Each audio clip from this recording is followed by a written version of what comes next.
Assalamualaikum dan selamat pagi kepada semua penonton. Bersama saya Farhalin dari Map Malaysia untuk kita tinjau perkembangan cuaca pada pagi ini. Kita terus perhatikan kepada amaran angin kencang dan laut bergelora yang masih lagi berkuat kuasa di kawasan perairan utara Condor, Reef North termasuklah Pulau Layang-Layang sehingga 2 November dengan ketinggian ombak yang boleh mencecah sehingga ke 3.5 meter dan juga kelajuan angin di kawasan perairan berkenaan boleh mencapai 50 km sejam. Dan ia amat berbahaya kepada semua aktiviti perairan termasuklah bobor kecil, rekreasi laut serta sukan laut. Kami menasihatkan orang awam agar tidak turun ke laut buat masa ini di kawasan perairan berkenaan kerana ia adalah tidak selamat untuk sebarang aktiviti perairan.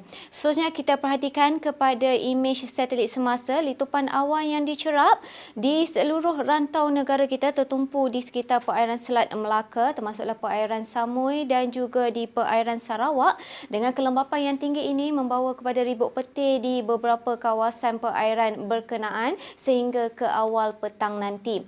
Tinjauan imej gema radar menunjukkan hujan di 1-2 tempat yang sedang berlaku di pesisiran pantai negeri Selangor termasuklah kawasan perairan Selat Melaka Utara dan juga Selat Melaka Selatan. Ribut petir yang berlaku ini dijangkakan akan berlanjutan sehingga ke petang nanti dan keadaan cuaca dijangkakan akan mula masuk di Pulau Langkawi dalam tempoh sedikit masa lagi. Dijangkakan ia akan berlanjutan dalam tempoh 2 hingga 3 jam dari sekarang termasuklah di negeri Perlis.